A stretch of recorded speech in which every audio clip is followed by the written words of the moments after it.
हर हर महादेव, जय माता दी। आपका अपने ही YouTube चैनल पर स्वागत है। जीवित पुत्री का व्रत के लिए थोड़ी सी समस्या हो रही है कि व्रत हमें कब रखना है, क्योंकि अष्टमी तिथि हमारी 6 अक्टूबर को है और उदय तिथि हमें 7 अक्टूबर को मिल रही है। तो ऐसे में हमें व्रत कब करना चाहिए? दिन जीवितिका पुत्रिका का व्रत असल में धारण करना चाहिए। व्रत वैसे तो एक दिन ही निर्जला रखा जाता है, परंतु के नियम एक दिन पहले ही शुरू हो जाते हैं। एक दिन अगले दिन इसका निर्जला व्रत होता है और उससे अगले दिन तक जब तक सूरज पूरा नहीं निकल जाता है या अष्टमी तिथि पूरी रहती है तब तक इस व्रत का पारण नहीं होता है। तो ऐसे में ये व्रत 3 दिन तक ही माना जाता है। विशेषकर यह व्रत यूपी और बिहार में होता है। लगभग इसके नियम सामान्य होते हैं। हर जगह पे यह व्रत सामान्य तौर से ही रखा जाता है। व्रत को अष्टमी तिथि में ही रखा जाता है। अष्टमी तिथि जो हमें 6 तारीख को मिल रही है वह शाम के समय प्रारंभ हो रही है। 7 तारीख को यह उदय तिथि में मिल रहा है, इसलिए काफी लोग इस व्रत को 7 तारीख को रखेंगे।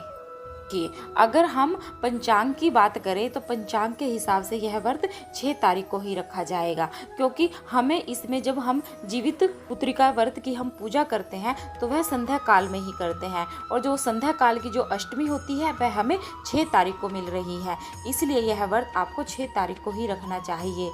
इस व्रत की हमेशा ही पूजा संध्या काल में होती है और अष्टमी तिथि पूरी होनी चाहिए उस टाइम पर, इसलिए ना कि उदय तिथि का इसमें रोल है। जब हम नदी के पास जाके जीवित भगवान की पूजा करते हैं, उन्हें हम जीवितिया चढ़ाते हैं, उन्हें हम प्रसाद चढ़ाते हैं, अष्टमी तिथि होनी चाहिए। और यह अष्टमी तिथि हमें 6 तारीख को मिल रही है, ना कि हमें 7 तारीख को, इसलिए हमें व्रत 6 को रखना है। जैसे कि हम 6 तारीख को व्रत रख रहे हैं, इसमें 6 तारीख को शुक्रवार पड़ रहा है, और जैसे कि इसका नहाए खाए का नियम है वह गुरुवार का दिन है, यानी कि 5 तारीख को हमें नहाया खाया करना है। नहाने में कुछ विशेष विधियां होती हैं।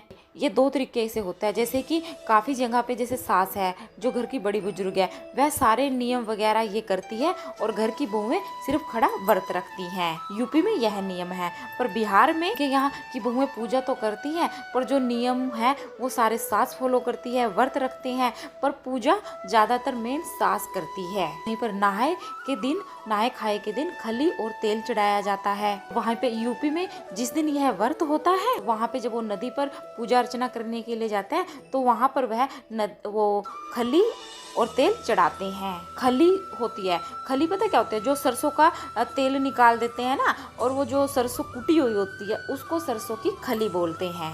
उस खली को आप तेल के साथ मिला करके अपने पितरों के नाम से लेके अपने बच्चों की रक्की के नाम से आप वह खली और तेल 5 जगह पर रख देते हैं। कुछ लोग उसको 5 जगह रखते हैं, कुछ लोग उसको 7 जगह रखते हैं, और कुछ लोग इसको 3 जगह पे रखते हैं। यूपी में जहाँ पर जिनकी सास है वहाँ पर ये सासें नियम करेंगी। बहुओं का सिर्फ यह है कि बहुएं सिर्फ व्रत करेंगी, खली और सरसों का तेल बहुएं नहीं अर्पित करेंगी। बिहार में यह नियम है कि बहुएं भी नहाए खाए वाले दिन सुबह नहा करके आधा वस्त्र यानी कि गीले वस्त्र में ही अपने घर के खुले स्थान पर, जहाँ घर का उनका खुला स्थान हो, आंगन में छत पे आकर के 3 पत्ते पे, जिन लोगों की सास नहीं है या जो घर की बड़ी बुजुर्ग है 7 पत्तों पे चढ़ाएंगी। 7 पत्तों पे एक तेल सिया और चारू के लिए होता है, एक बजों के लिए होता है, और बाकी कहा जाता है जितने बच्चे होते हैं उतने ही वह अर्पित करते हैं। जैसे आपके नियम आपके ससुराल वाले करवाते हैं, उन नियमों का आपको खास ध्यान रखना है।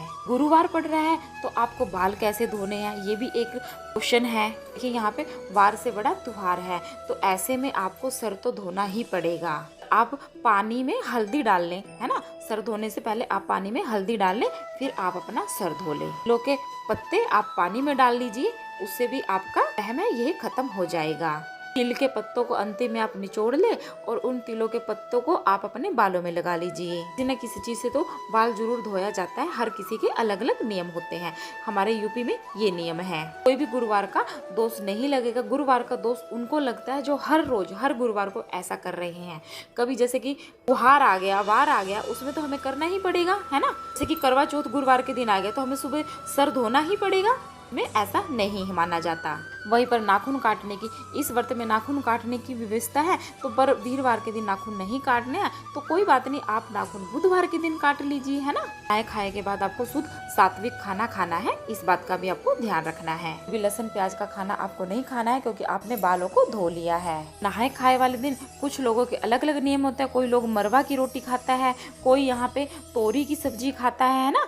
बिहार में झींगे की सब्जी, साग, भात ये सब बनाते हैं। यूपी में ज्यादातर सरपुतिया की सब्जी बनाई जाती है, उसके साथ साथ उड़द की दाल भी जरूर बनाई जाती है, दही होती है। कुछ लोगों के यहाँ पे नहाए खाए वाले दिन भी अपने पितरों के लिए भोजन अलग से अर्पित किया जाता है, आपने हिसाब से देख लीजिएगा। अगले दिन आपको क्या करना है, अब आप सुबह सवेरे उठेंगी, दिन भी आप सुबह सुबह आपको पूजा चढ़ानी होती है। बुएं नहीं चढ़ाती हैं तो सास जरूर चढ़ाती है, तो बुओं को कोई जरूरत नहीं है। अगर आपकी सास नहीं है तो बुओं को भी पूजा चढ़ानी है। उसके बाद पूजा चढ़ाएंगी, नहाएंगी, धोएंगी और सोना हो तो सोएंगी या अपना काम करना होगा तो काम कर लेंगी। बिहार में ऐसा नहीं है, बाहर में चूरी और निम्मा पत्ते पे रखकर चढ़ाएंगी। कुछ लोग 3 पत्ते पे चढ़ाते हैं, कुछ लोग 7 पत्ते पे चढ़ाते हैं। तिलो और सुवारो, इस व्रत की कथा भी यही है। तिलो और सुवारो के लिए निकाला जाता है, पत्तों पे दही और चूरा अर्पित किया जाता है अपने पितरों के लिए। यूपी में 3 पत्तों पे निकाला जाता है, वहाँ पे भी दही और चूड़ा निकाला जाता है। इस स्थान पे निकाला जाता है, छत पे, आंगन में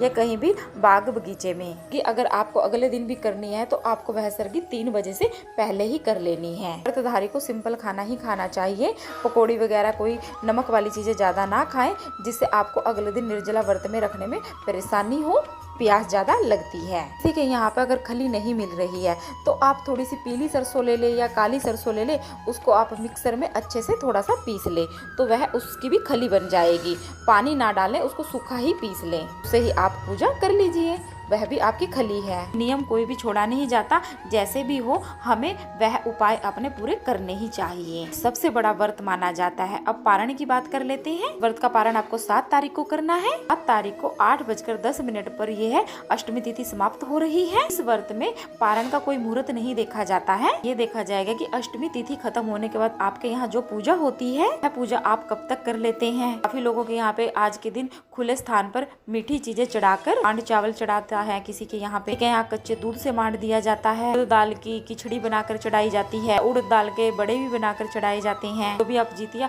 वाहन बाबा को चढ़ाने के लिए बनाए हैं, पर जो लेकर गई थी वही सारी सामग्रियाँ आपको एक बार आपको अपने आंगन पे रख के, छत पे रख के, सारी चीजें चढ़ा करके पानी में रख करके आचमन जैसे किया जाता है, बार ऐसे ही आचमन किया जाता है। जो जूत जुतिया होती है, जैसे किसी के यहाँ सोने की होती है, किसी के यहाँ चांदी की बनी हुई होती है। बेटा होता है तो चांदी की बनती है, और जब बेटे की शादी होती है तो वह सोने की बनवाई जाती है। 2 बच्चों की एक ही बनती है। किसी के यहाँ जैसे बिहार में बेटियों की भी बनती है, हमारे यहाँ बेटियों की नहीं बनती है। यहाँ जैसी भी जितिया बनाई जाती है आप उसको धागे में परो लीजिएगा, नए धागे में गूंथ लिया जाता है और पुराने धागे को नदी में प्रवाहित किया जाता है। अगले दिन पानी पीने से पहले आप अपने पूर्वजों का ध्यान करके तो और बम्बन बाबा का नाम स्मरण करके अपने गले में पहन करके ही पानी पिया जाता है। बाद आप अपने बच्चों को प्रसाद दीजिए, अपने बड़े बुजुर्गों का आशीर्वाद लीजिए। तेल जो आपने चढ़ाई है उसमें से थोड़ा बचा होता है, वह अपने बच्चों को थोड़ा थोड़ा सा उनको लगा दीजिए। बच्चों को भी अपने बड़े बुजुर्गों का आशीर्वाद दिलाएं, उनको भी कहें कि अपने बड़े बुजुर्गों का आशीर्वाद लें। इस तरीके से करने से आप अपना पानी पी सकते हैं, अपने व्रत का पारण बाद में कर सकते हैं। व्रत में जितना लेट पानी पिया जाता है उतना ही अच्छा होता है।